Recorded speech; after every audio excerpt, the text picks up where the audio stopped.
Good evening, everyone. So happy that we can be together this evening. Welcome to our sixth in our 2024-2025 10-month Sangha Core Sutra study program. My name is Susan Poulos, and I'm zooming in from Greensboro, North Carolina, as your facilitator tonight. So we extend a very warm welcome to everyone who is here tonight, whether you've been with us before or whether this is your very first time. Welcome.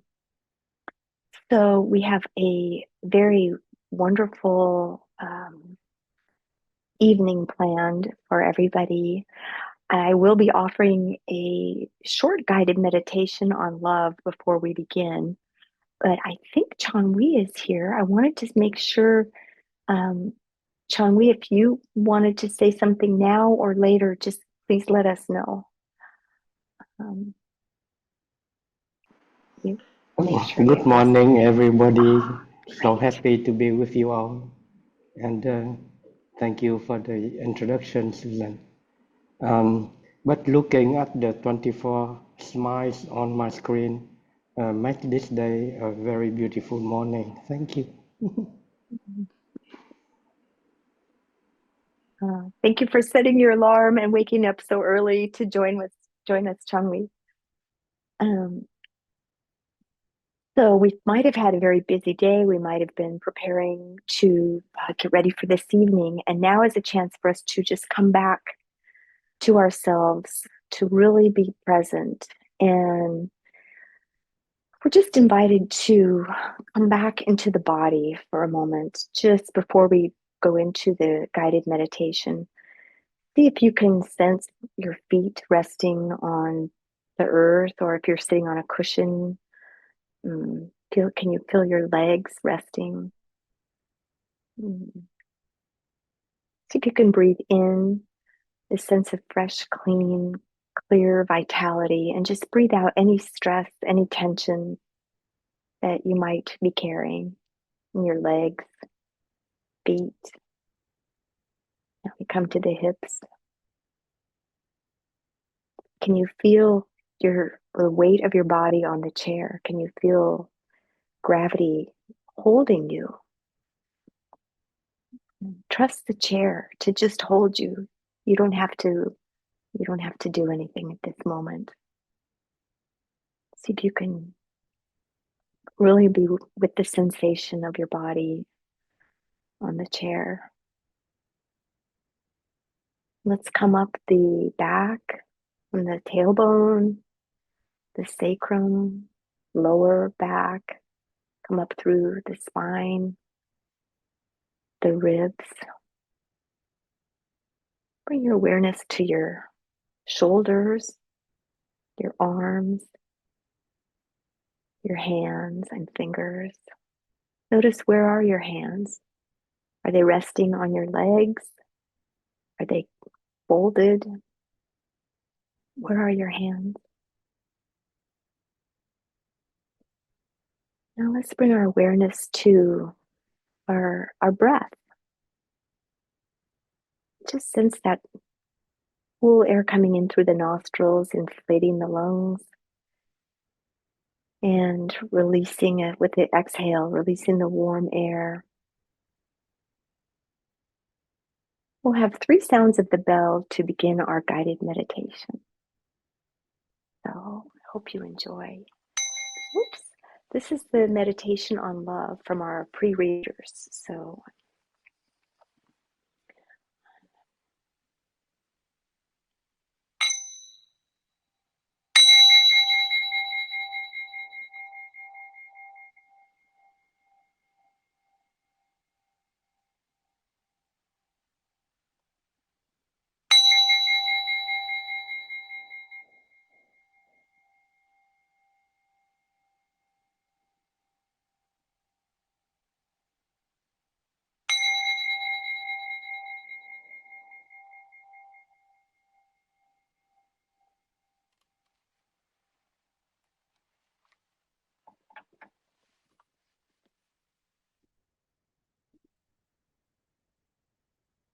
like a Buddha sitting majestically on his straw cushion, peaceful and smiling, I take a comfortable posture, being also peaceful and smiling myself.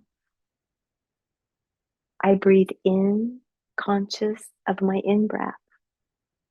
I breathe out, aware of my out-breath.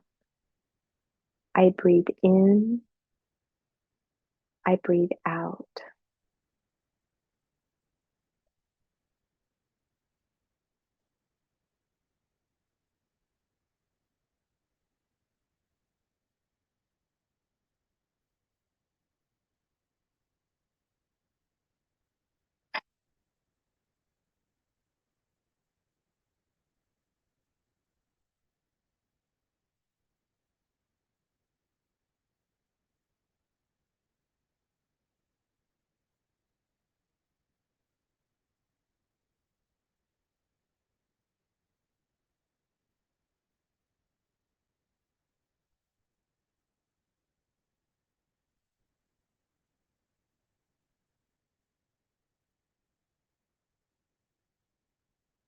I breathe in and my whole body relaxes.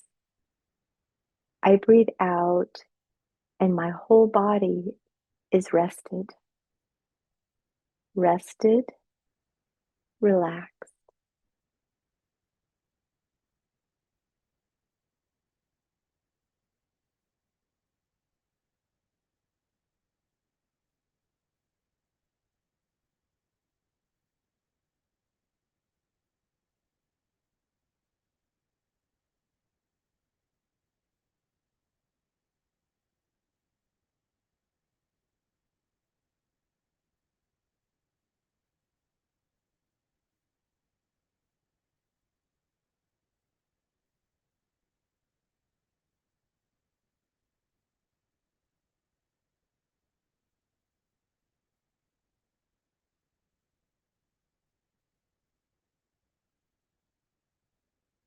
Recognizing that each pause I allow myself represents the caring practice of love, I breathe in, aware that if I harm my body or my mind, I am not bringing myself love. I breathe out, stopping a practice of love.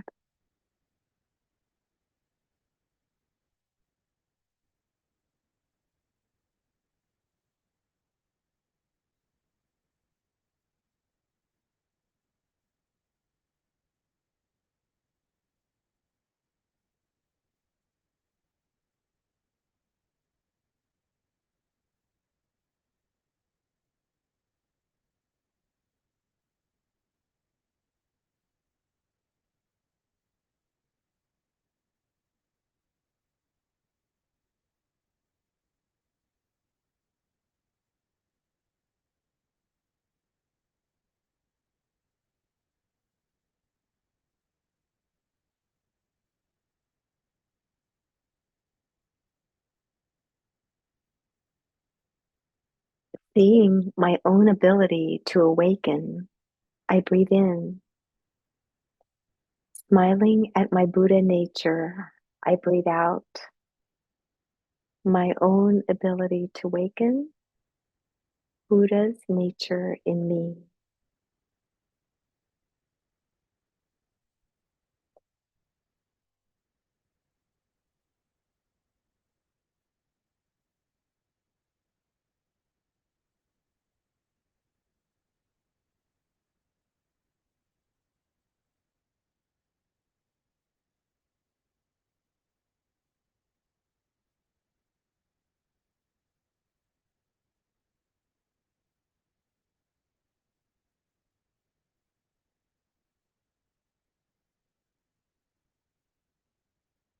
Knowing my mind already has within it the seeds of love, I breathe in, understanding that the practice of deep looking helps them to blossom. I breathe out. Seeds of love, understanding to let them bloom.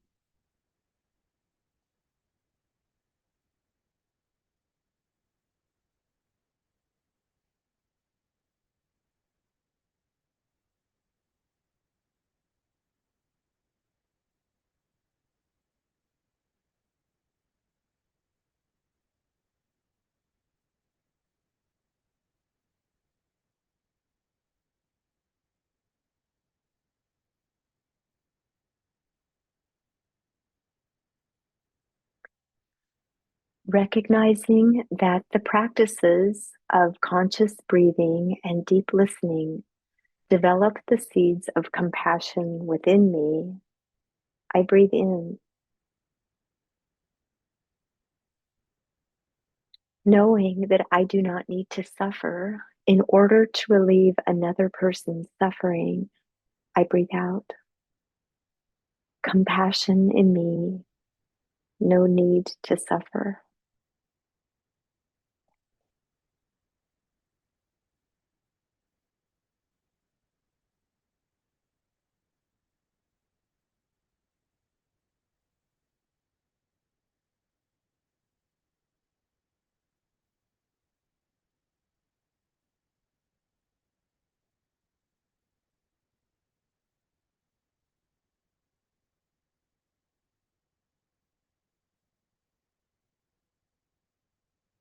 Aware that a stable and regular practice helps me to cultivate my seeds of joy, I breathe in. Looking at all the things that already provide me with joy each day, I breathe out. Seeds of joy looking all around me.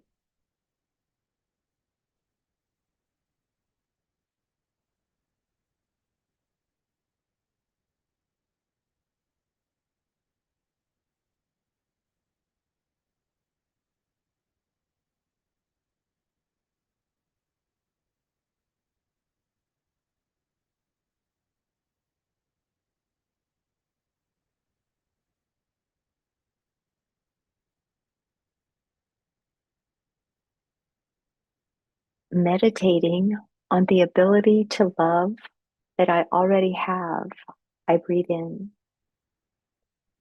Determined to see what I can do to enlarge it even further, I breathe out. Ability to love, practicing to enlarge it.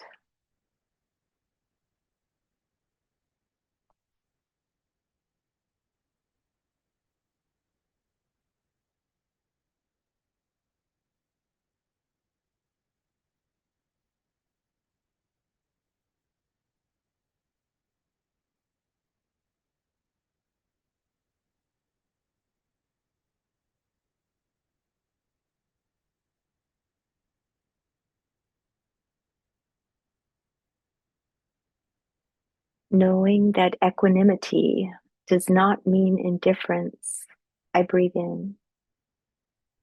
Learning to look at everything around me with the eyes of non-discrimination, I breathe out. Equanimity does not mean indifference.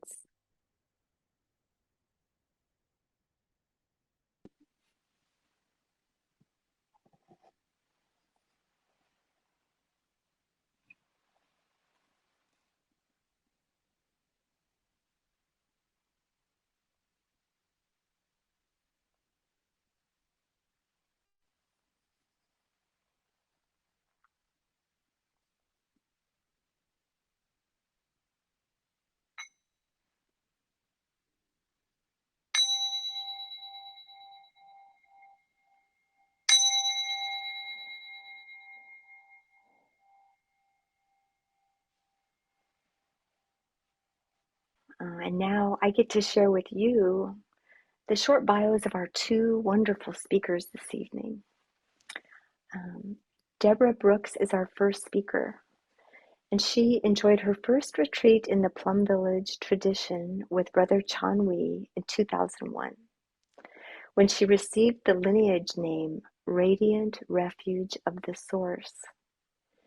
She has been practicing with Laughing River Sangha since that time, organizing retreats, hosting days of mindfulness, mentoring aspirants, and building Sangha with her sisters and brothers in the practice.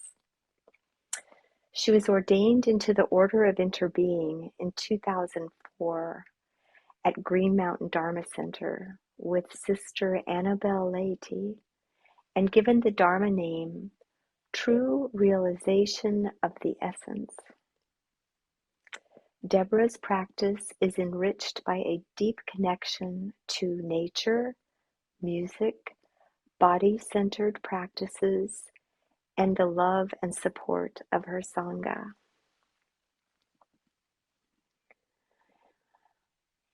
And our second speaker is Dennis Candy, who has practiced in our Plum Village tradition for more than 25 years.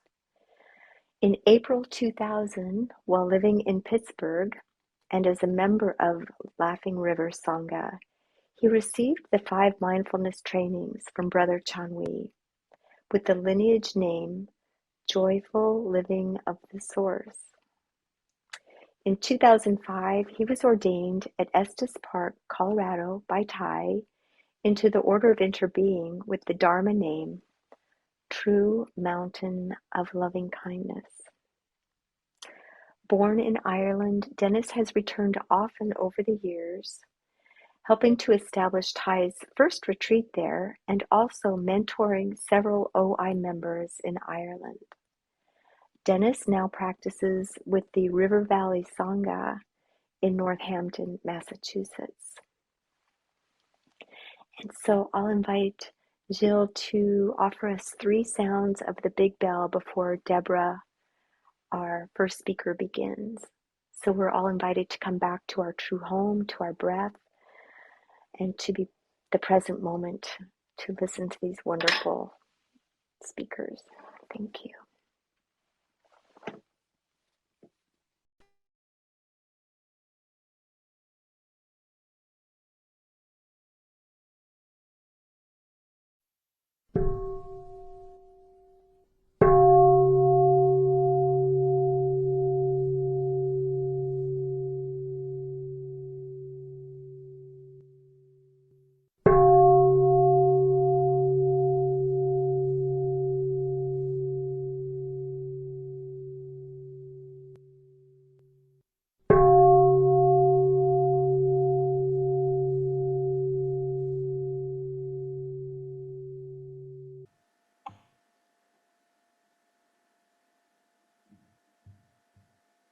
Hello, dear friends, dear Sangha, dear teacher, dear Chanwi, dear Thai.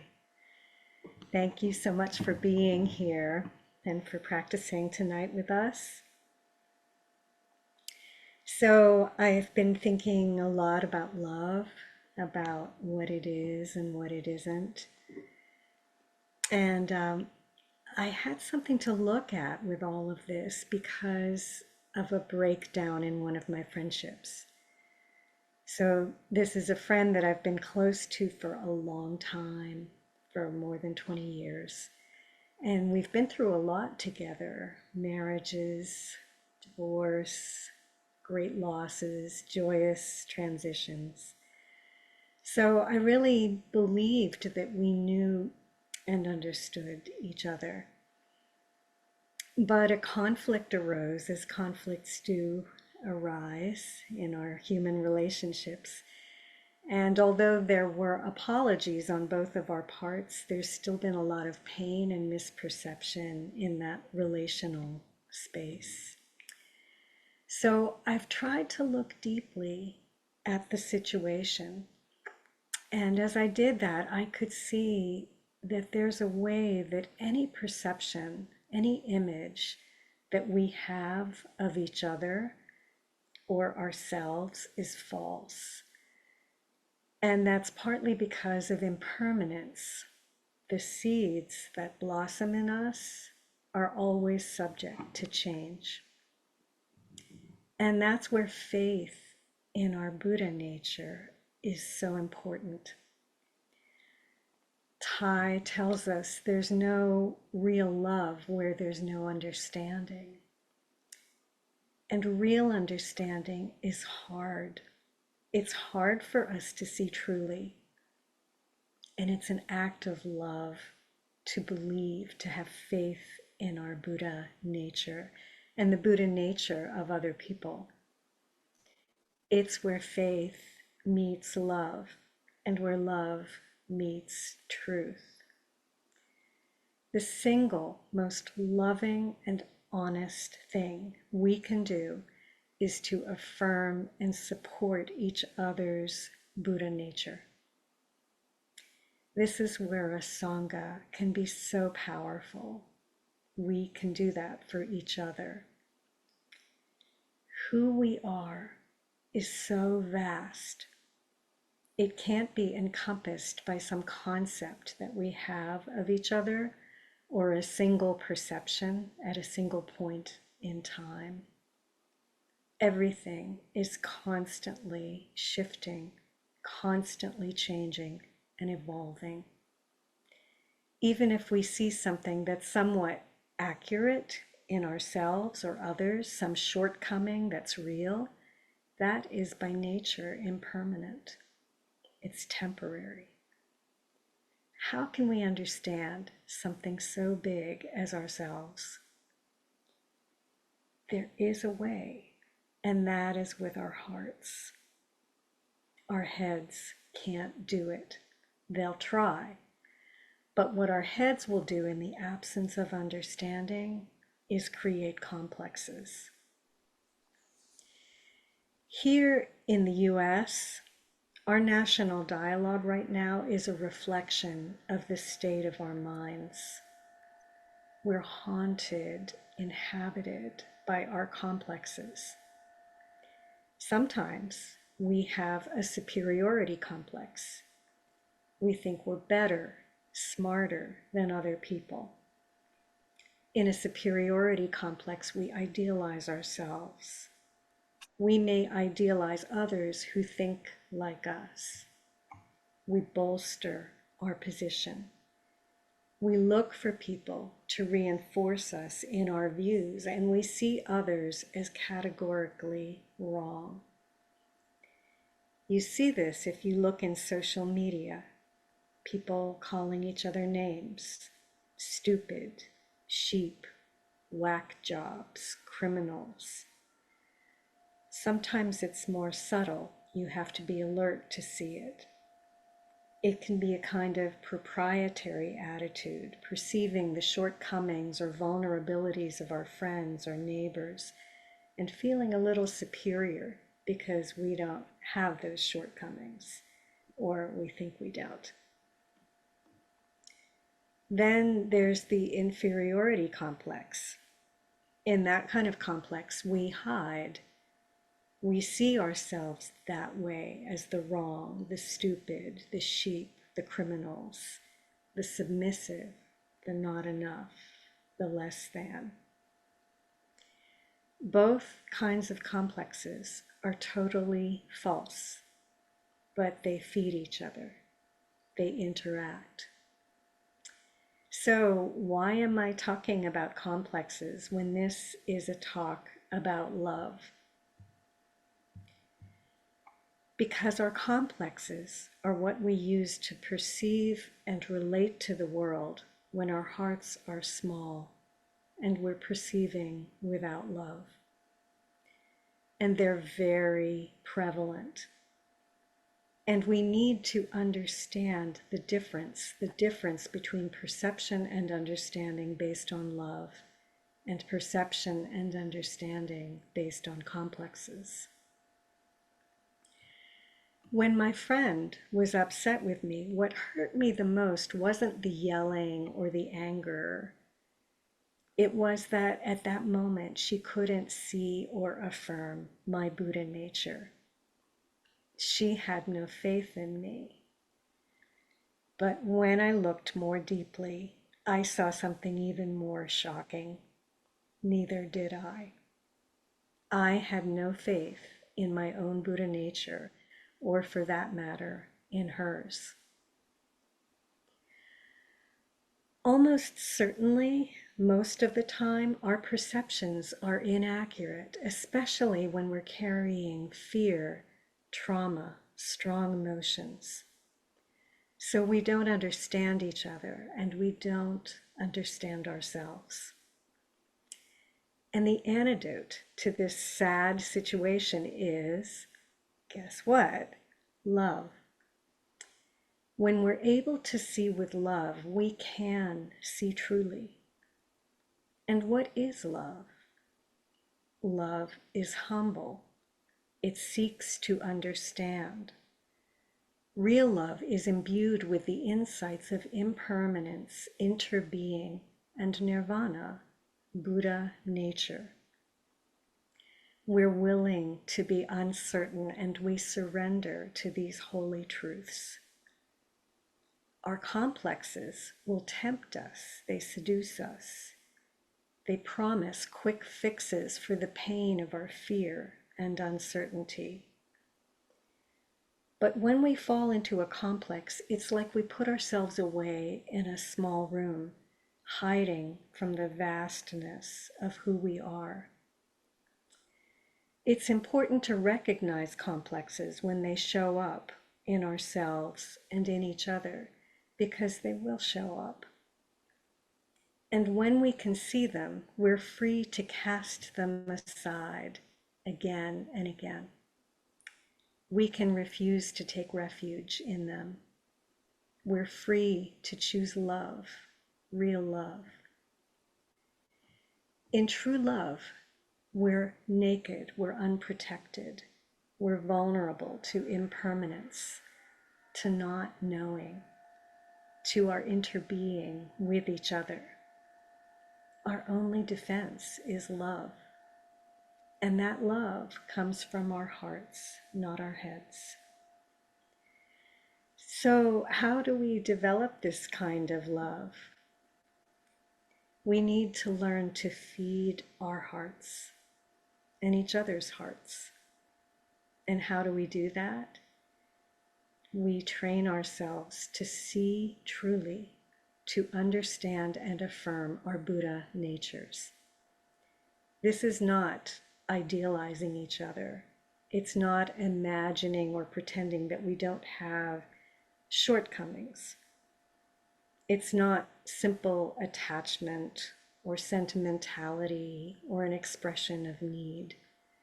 It's not, you think like me, so I like you. These are all things we sometimes call love. But real love is so much deeper, so much truer than all of that. These other things we call love are shifting sands, always subject to impermanence. Love built on faith in Buddha nature is the closest we're going to get to true, deep, insightful love that transcends all forms, friend, lover, partner, self. In order to cultivate and feed this love, we need to begin with a good-hearted affection for ourselves, a sympathetic leaning in for our struggles, a kind appreciation of our good qualities, an acceptance of our humanness, our shortcomings, and an allowing of joy. These are the four immeasurable minds of love: love, compassion, joy, and equanimity. As our awareness of interbeing grows, this attitude of love, this habit of loving, can expand to fill our entire worlds. The bare trees outside our windows, the clerk at the checkout counter, the little birds hopping around in the bushes, our cat, and yes, even people who've hurt us. Because after a while, it becomes obvious that they are us. They are who we would be if we had been born in their circumstances, with their genetic blueprint and temperament. Sure, they made a mistake. They said or did that thing that caused pain. I have also made mistakes. I've also caused pain. We all deserve love. Pain is hard, but pain is also just part of our experience as humans. we can face it. We can metabolize it. We can get help from other people when it's too much. Love will nourish us for that.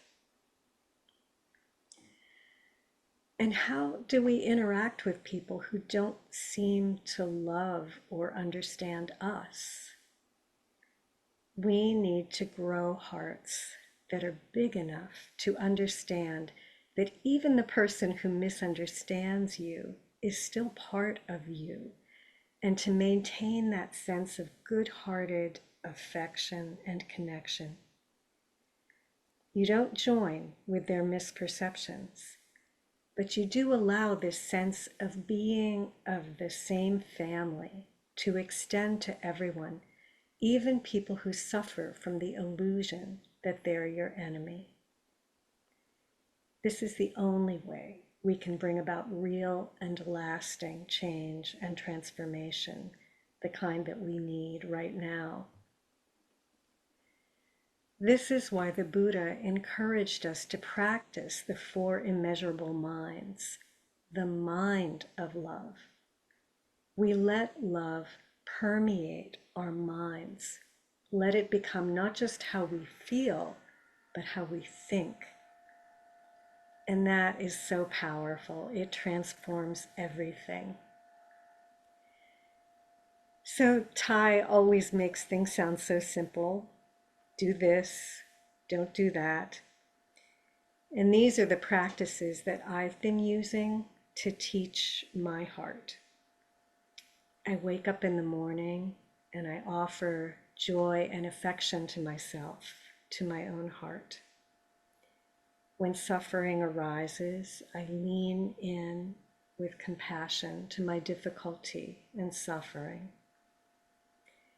I appreciate the good seeds in me. I try not to beat myself up when I make a mistake. I forgive myself for being human. I make amends and try to learn from it and move on. And gradually, through these practices, I notice my heart growing softer and larger. I begin to offer the same things to other people: my joy, my kindness, my sympathetic compassion, my appreciation for the unique gifts that they offer, my understanding and forgiveness. I do my best to avoid the pitfalls of the complexes. And because my heart is more soft and more open, I can begin to see with less distortion. This is how love is the answer. As humans, we sometimes use the sad substitute of complexes to protect ourselves from pain and suffering. We'll put ourselves into those little boxes and lose the wonder of our vastness. But we can learn to be free. It takes time, and really it's the work of a lifetime. But it's a beautiful and joyful job, and the news is always good. So, dear friends, I invite you to join me in this practice of the four immeasurable minds, bringing these four immeasurable minds into our lives, into our hearts. Thank you so much for listening. May we all be safe, happy, and free.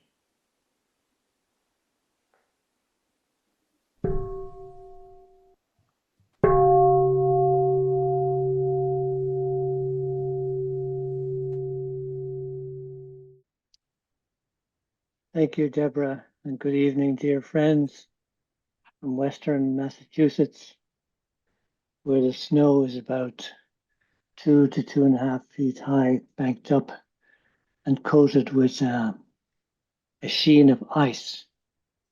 And the air is chilly. It's very beautiful. And you also have to watch your step.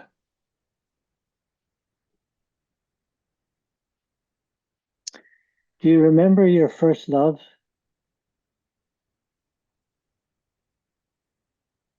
I'd like to tell you about my first love. And even though I grew up in Ireland, it wasn't Guinness. But I fell in love in the Savoy Cinema in O'Connell Street in Dublin. And I was a preteen, and a friend of mine and I went to a movie called The Parent Trap. Don't know if you ever have seen that one. And it was an English actor, John Mills, whose teenage daughter, Hayley Mills, was an actor. And she played identical twins. So she played two roles of identical twins who were split up because of a divorce, impending divorce, and they conspired to bring their parents back together again, to trap them back into reconciling.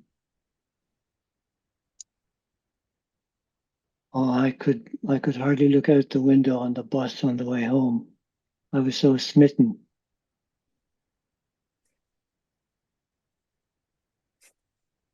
So that's what I call my first love.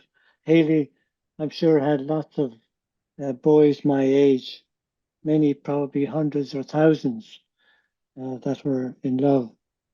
But of course, not with her as a human being, but with that image that was projected up on the screen, with the story of the movie, not to mention the story that we tell ourselves, and the way we let those stories carry us away on a wave of feeling.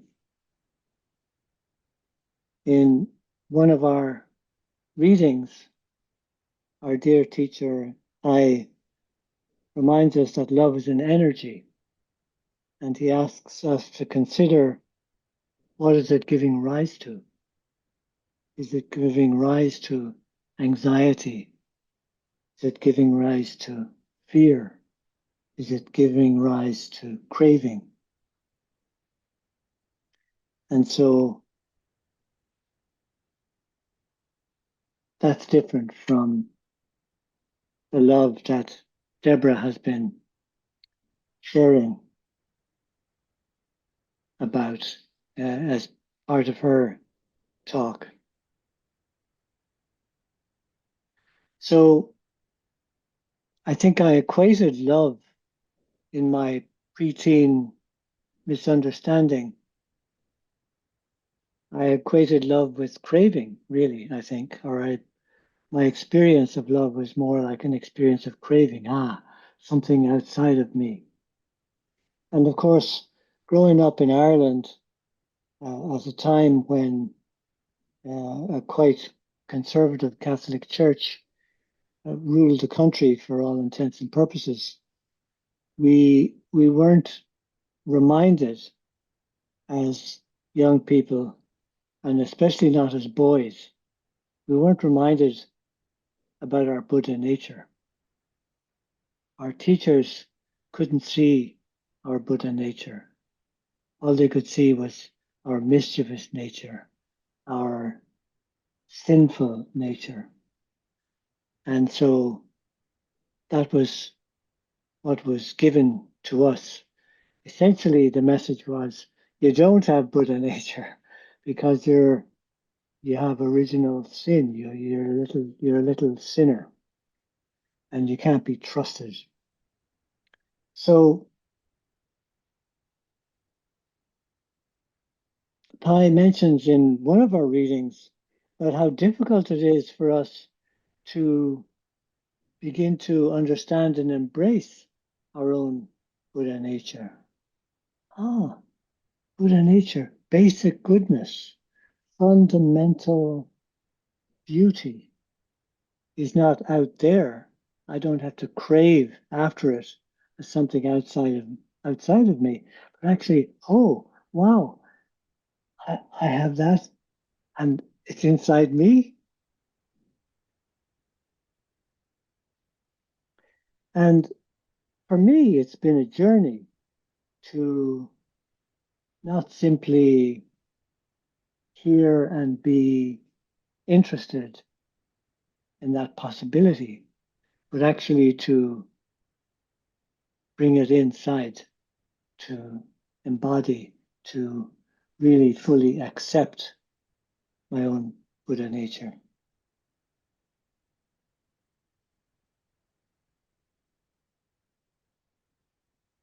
So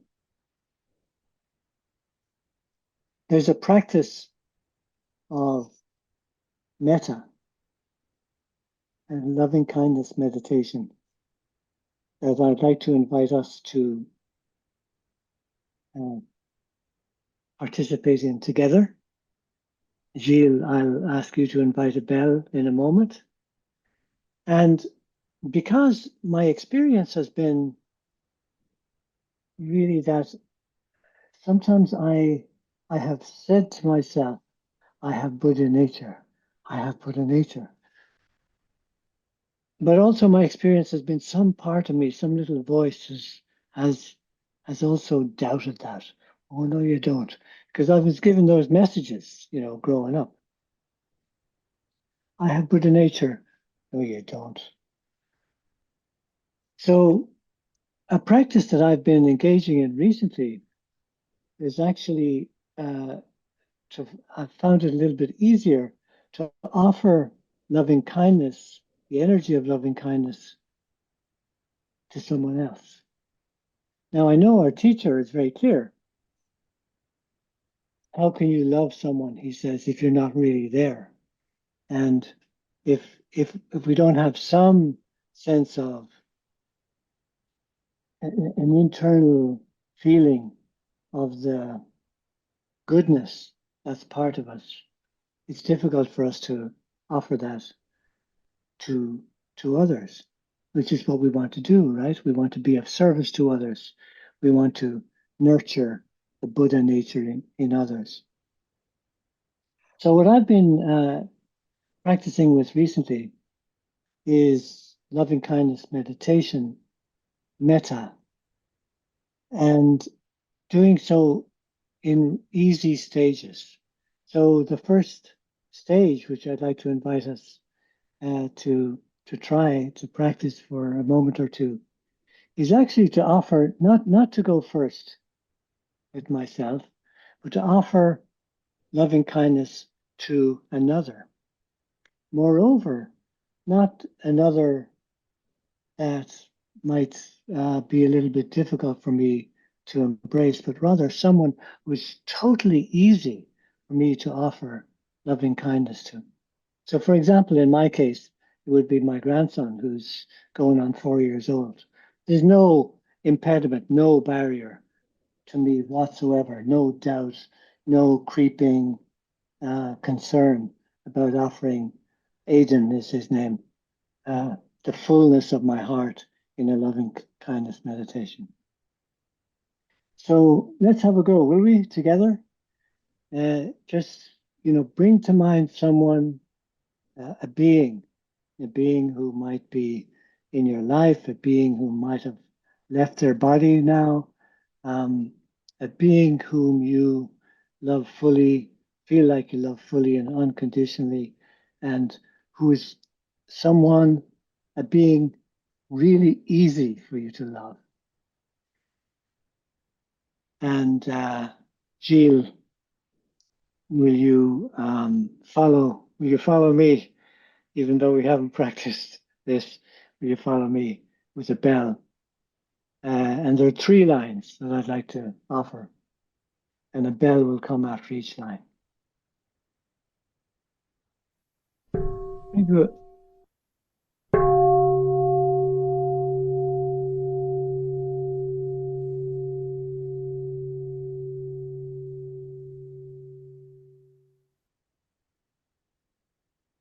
May you be safe and well.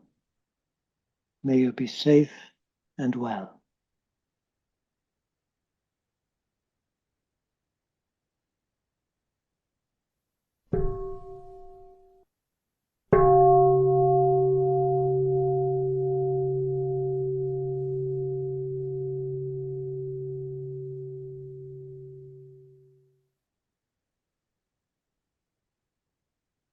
May you be peaceful.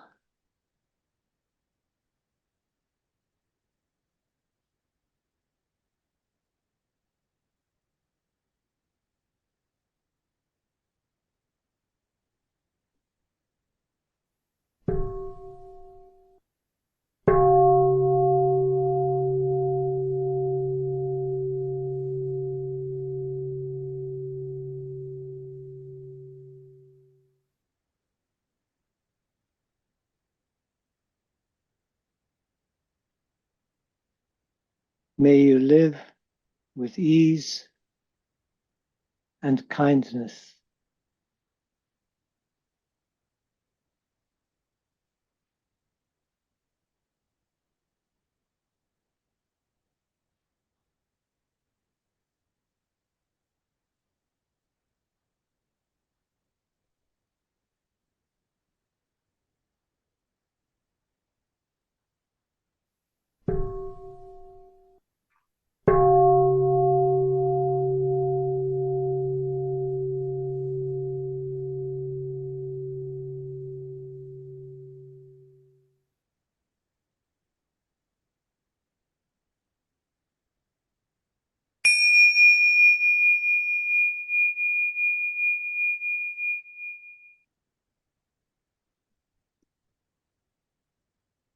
Thank you so much, Gilles and dear friends.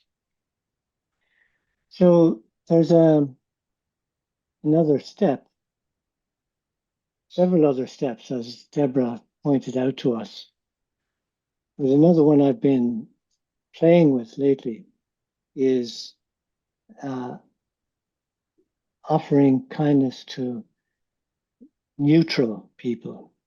So when I say neutral people, I mean people whom I don't have a strong feeling about one way or the other. And so that could be a security guard at a building that you're walking into.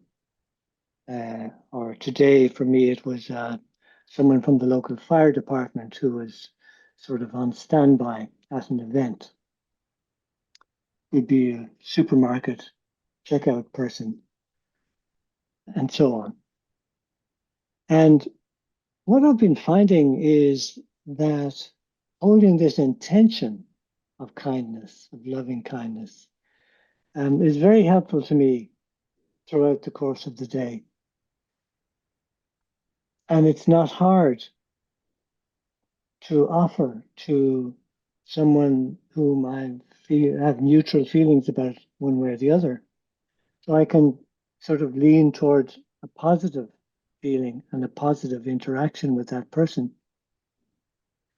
And in doing so, I found I'm a little more present to my day, because before I wouldn't have, noticed them so much or bothered about them so much, would have kind of breezed by them. Right. So yes, I'm buying this. Thanks for the coffee. There's the money. Out the door I go. So this is more like, oh, okay. So this is a sentient being with Buddha nature handing me coffee. And not only that, but they're probably working for minimum wage or close to it, and working hard and trying to keep their lives together, So many people are working right at that margin. So many people who are, according to uh, economists, one or two expensive problems away from being almost homeless. So one big problem car, big problem with the car. They're one car breakdown away from being unemployed, not being able to get to work, and so on. So So we're in this veil.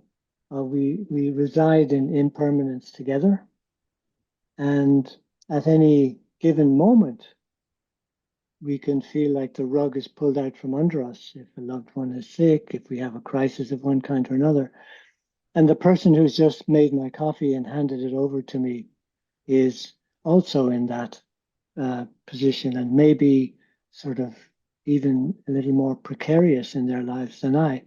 So why not greet them with a smile and with some sense of one's presence and appreciation? The other helpful